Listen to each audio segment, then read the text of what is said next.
Ну что, приступим. Подвижный колосник здесь.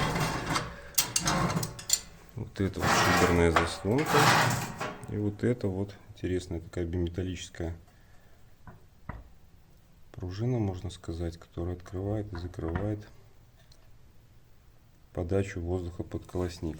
Ну вот догорает первая у нас закладка в Ланордике.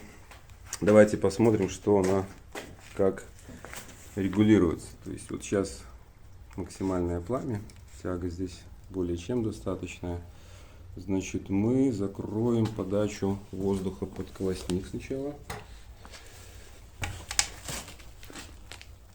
Затем мы закрываем система чистое стекло. Нет, давайте сразу шиберную заслонку. Вот, пламя уменьшается. И система чистое стекло перекроем. То есть здесь, в принципе, доступ воздуха для горения идет только через вот там дефлекторы.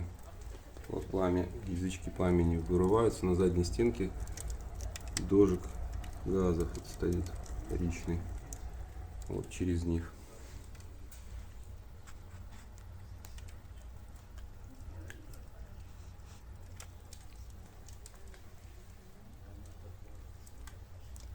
Приходите к нам в салон Алибегова 12Б. Подберем и вам печь, топку под ваш интерьер, под ваше помещение, чтобы она вас радовала, приносила тепло, уют в дом. До встречи!